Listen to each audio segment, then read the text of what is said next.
Good morning, everyone. I'll call the recommending meeting to order. Today is December 9th. I apologize. October 19th, 2010.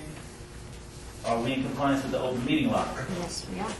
Okay. With that being said, we will move to the first line item of business,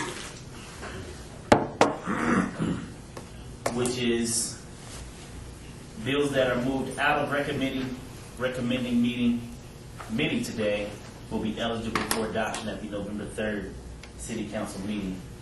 So as we move forward, we're going to now go to bill number 2010-42, which amends the Town Center Development Standards Manual to correct the permitted use matrix regarding minor auto repair garages. Staff. Flynn Fagg with the Planning and Development Department.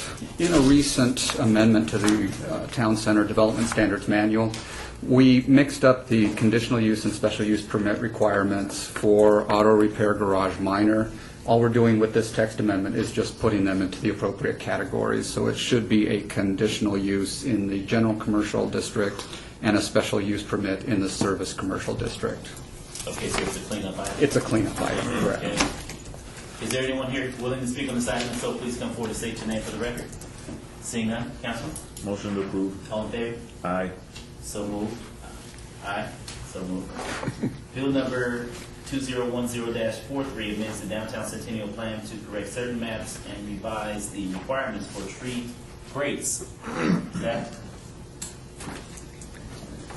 You're moving so quickly this morning, sorry. Flynn Fagg with the Planning and Development Department again. There are a number of updates that we are proposing to the Downtown Centennial Plan. Number one is relative to the standards for tree grades. We've been working with Field Ops, and what we're proposing as an alternative is to use decomposed granite within the tree wells and still have the option to do the tree grades. There's been a maintenance issue with the tree grades, and so that's why we're proposing to use the decomposed granite. The second thing that we're doing is we are correcting the trails map that is shown in the Downtown Centennial Plan. It's not consistent with the trails map that's in the 2020 Las Vegas Master Plan, the recreation trails element, and so this correction will make those two documents, put those two documents in alignment. And then the third thing that we need to do is another correction to the southern boundary of the Arts District. We've been showing it incorrectly over how it was originally adopted. And so that is the third correction that we are making. We would request your approval of those corrections and changes. okay. Is there anyone here willing to speak on this item? If so, please come forward and state your name for the record. Seeing none, Councilman? Motion to approve. All in favor? Aye. Aye. So moved. Bill number 2010-44 amends the licensing regulations to replace the hotel lounge bar license with the ancillary lounge bar license and makes a corresponding change to the zoning regulations. Staff? Flynn Fagg with the Planning and Development Department. One of the issues we've been having with our mixed-use buildings, particularly in the downtown area, is the inability to lease the commercial space in the bottom of the building.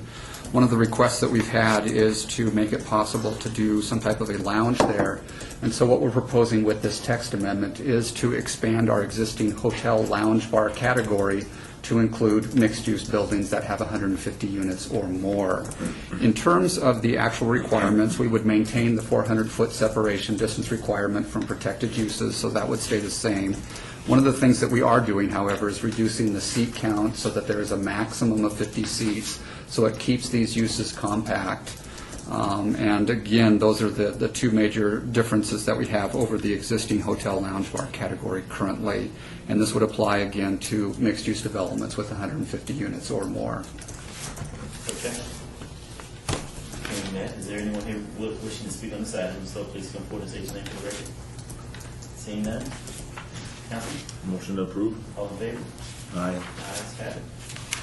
Bill number 2010-45 repeals provisions of the municipal code relating to citizens' complaint about city employees.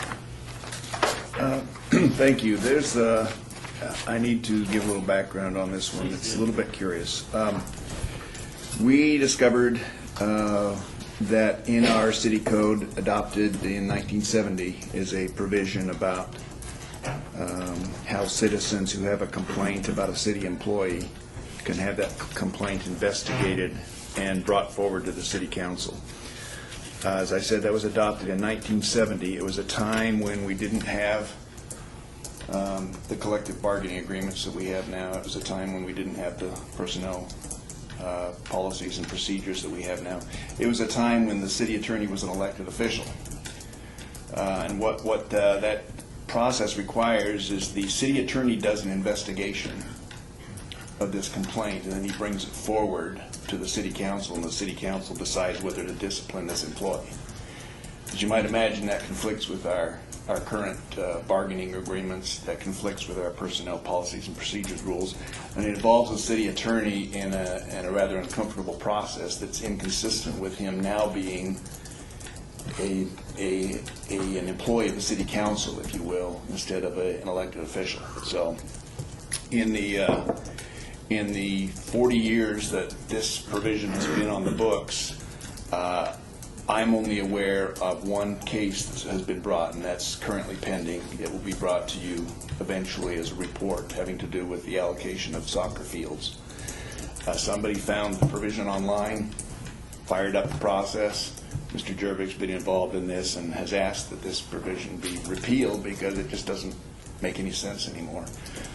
People who have a complaint now about a city employee can call up anybody in the Human Resources Department, can call up the city manager, get a much quicker result consistent with existing agreements and procedures than following this very detailed process that just really is outdated. So the request is that it be repealed. Okay. So this, basically, this has been sitting around doing nothing, nobody's paid attention to it, and then this Right. soccer field, Right. I have never Somebody seen it. I've found been here this 30 and- years, and I've never seen this ever fired up until now. So people didn't know about it, and like I say, it just really it produces an inferior result to what you can do now by calling somebody up and having somebody investigate. Is there anyone wishing to speak on this item? So please come forward and state your name for the record. Seeing none, Councilman? Oh, I'm sorry. Oh, I didn't see you sitting there. I and we apologize. don't have the microphone anymore. Yes. No, it's a mic. Oh, nice. Oh, nice. I like that. Yes, we'll be glad to hear from you. Yes. State your name for the record, please. Yeah, Juanita Clark, the only rep here today from Charleston Neighborhood Preservation, and the only group here, but maybe have another group, because as you are aware, we were very concerned about this. All we could glean from what we had, even by pulling up the ordinance, was that complaints there would be no record of complaints anymore. That was what we gleaned from it. As I don't know if you saw our communication, but that's and so according to what Mr. Stephen has said this morning, we could call up and complain and be heard right away, hopefully answered too. But so I just want we just need some clarification on that, because it was definitely our understanding that complaints, there weren't going to be any complaints at City Hall anymore. You understand the question? Not really, Don't. but let me try this. Any written complaint is going to be a public record, except to the extent that it includes things like social security numbers or things like that. So complaints would not disappear under other provisions of the law. It just wouldn't be this particular process anymore. And when I say anymore, I say that rather loosely, because it's been used once in 40 years that we know of. Once in 40 years. Yeah. so just for her sake, describe, if somebody has a complaint about a city employee, what's the procedure? My understanding of how it works in normal practice is someone calls up a supervisor, someone calls up a city manager. I have never complained about a city manager, a city employee, so I don't know how it works, but I assume that we field complaints about employees all the time. Councilman, Mr. Nichols. Chime in. State your name for the record. Sorry, Jim Nichols, Deputy City Manager. The process is, as Mr. Steve was saying, citizens have called in the past any level of supervisor, from mid-manager to myself, on any issue regarding employee performance, behavior, etc. And depending on the issue, depending on the severity and the circumstances, we'll conduct some form of review, investigation, etc. 9 times out of 10, the complaints we receive are verbal through a phone call. Those aren't necessarily documented, but they are followed through on. As Mr. Steed said, if there's something received in writing that's treated with the same severity, we conduct the same kind of review and perform whatever follow-up is necessary. If there are grounds for some kind of discipline, we follow the bargaining unit contract, or if it's an unrepresented employee, we follow the city's current policies and protocol and handle things in that manner. Matt? Okay. Yes, we, as far as I know, we have never complained either. We're always very, very well accepted by everybody in the city, and we've never had any call to complain. We had something happen yesterday that I guess I was concerned about somebody's.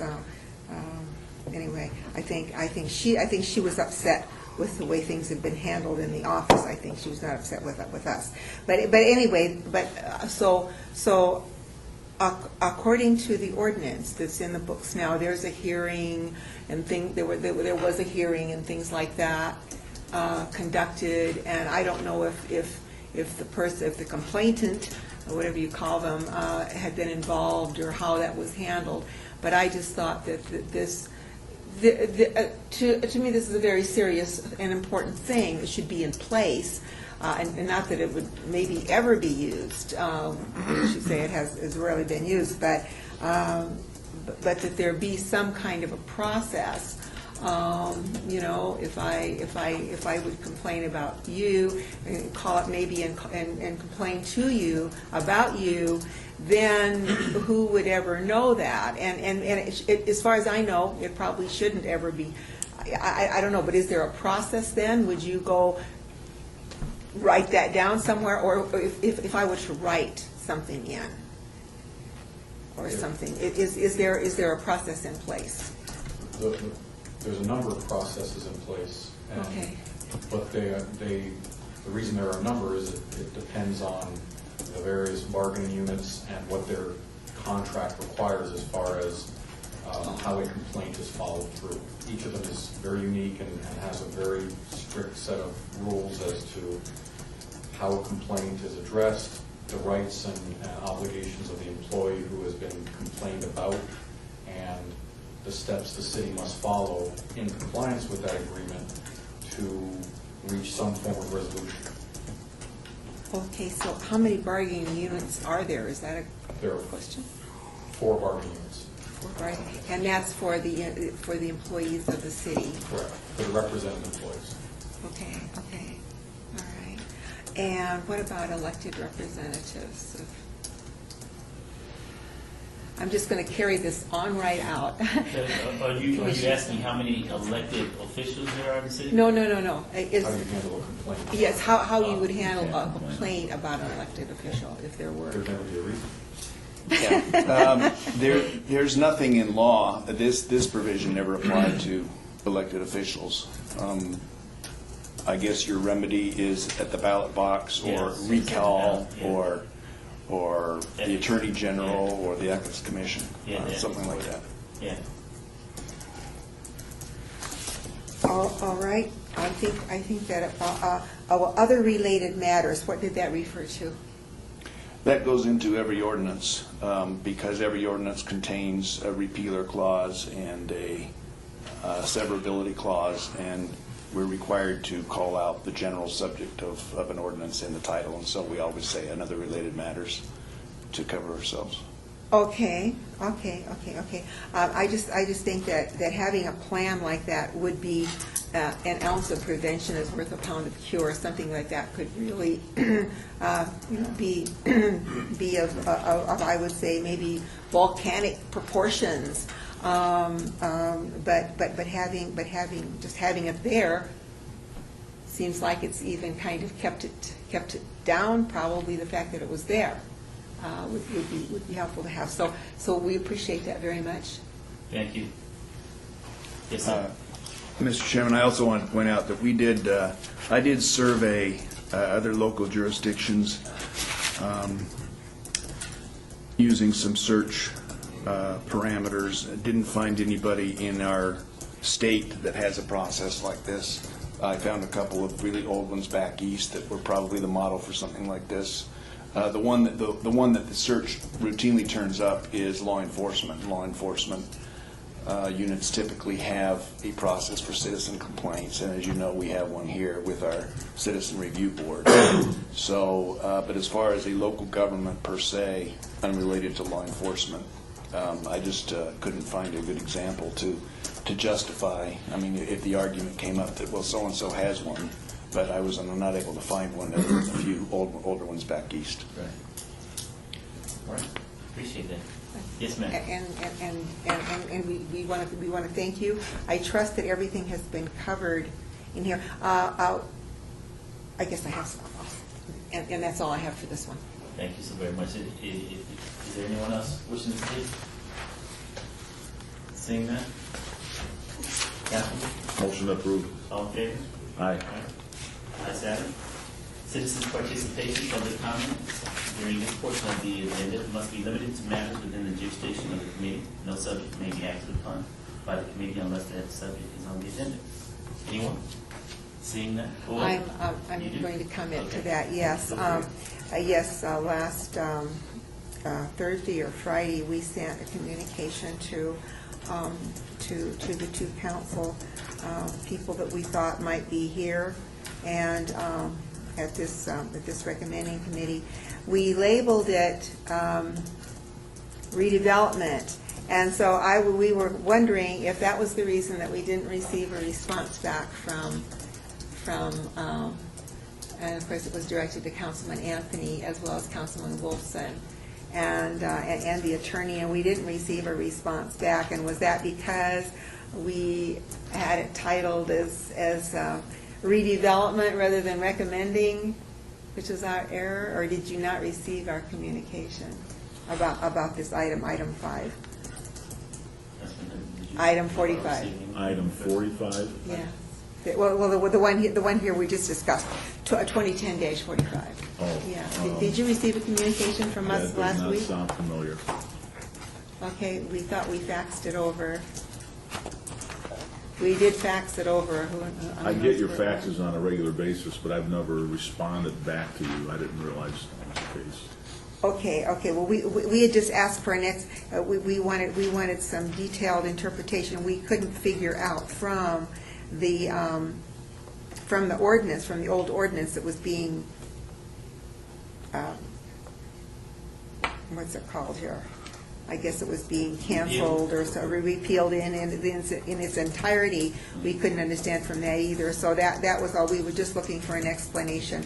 And of course, that's okay to get it here too. We just thought that we wouldn't bother coming down, or if we knew what it was ahead of time, we wouldn't have brought this up today at this time. So, all right, thank you. Right, thank you. Anyone else wishing to speak? Okay, Councilman, Motion adjourned. all in favor? Aye. Aye. Jim, there's very few times that I'm a man